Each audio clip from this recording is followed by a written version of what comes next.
Il y a eu plusieurs témoignages de cannibalisme. Déjà, quand ils sont allés devant la Cour de justice et devant la Cour constitutionnelle, il y a des mineurs qui ont témoigné d'actes de cannibalisme. Des milliers de mineurs illégaux sont restés coincés plusieurs mois au fond d'une mine d'or abandonnée d'Afrique du Sud. Déshydratés et affamés, certains d'entre eux auraient mangé de la chair humaine selon plusieurs témoignages d'orpailleurs secourus. Moi-même, j'ai parlé du coup à un mineur qui est remonté d'un de ces puits et qui m'a dit qu'il a effectivement vu ça de ses propres yeux.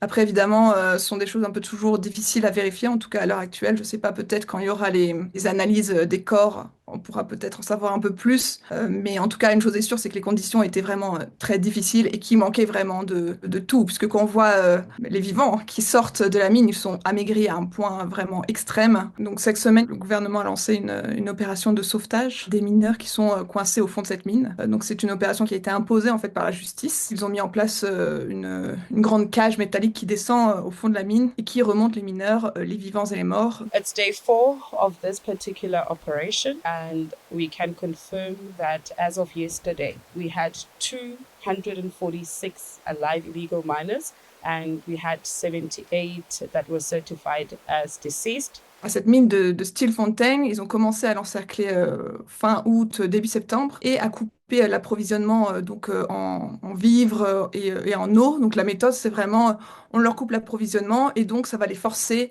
à sortir de cette mine par eux-mêmes. C'est ce qui a un peu fait débat depuis plusieurs mois, surtout depuis novembre quand l'affaire a commencé à être pas mal médiatisée.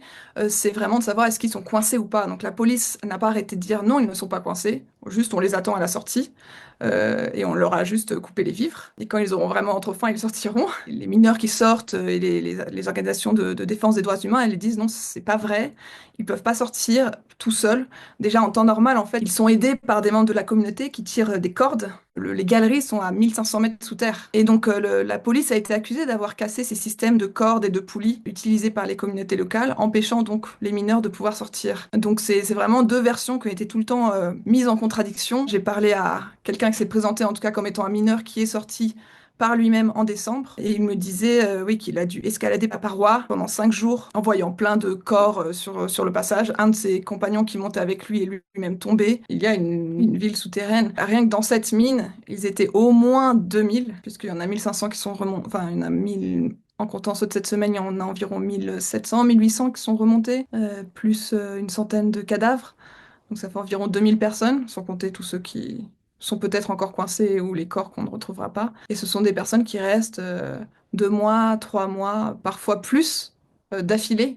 Donc forcément, bah, ils vivent dans ces galeries. Ils communiquent avec leur famille en envoyant des lettres par les cordes. Ces mêmes cordes qui leur amènent des vivres qui sont du coup vendus à des prix exorbitants au fond de la mine. We had to go to court for them to bring the rescue team. So there's nothing to be happy about, but at least those loved ones who have lost their family members, at least they'll be able to bury them. En novembre dernier, là, il y avait eu des mots très forts de la ministre à la présidence, quand on lui avait demandé, mais est-ce que vous n'allez pas leur porter secours? Elle avait dit non, on va pas leur porter secours, ce sont des criminels. We will smoke them out. On va les enfumer pour les forcer à sortir. Donc des mots qui avaient fait pas mal polémique et qui avaient été qualifiés de inhumains.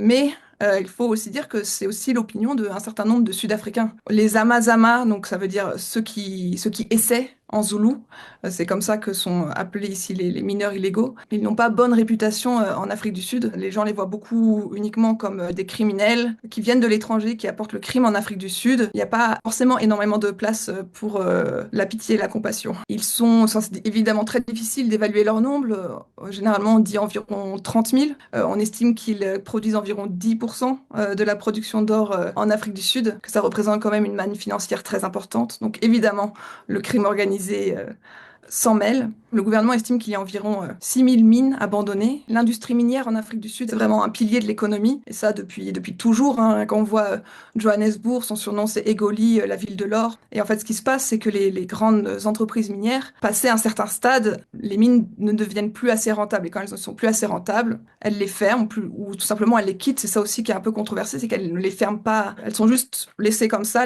Donc les gens qui veulent s'improviser mineurs, l'ouverture est là, c'est assez facile. Il n'y a pas de procédé pour voilà, vraiment les fermer. Access is still very much easy. Our priority and objective right from the beginning was to address illegal mining. And therefore, as far as the operation is concerned, those members who are deployed for Operation Valamgodi will continue to be on site, not only at 11 Shaft, but in all the areas where illegal mining is taking place.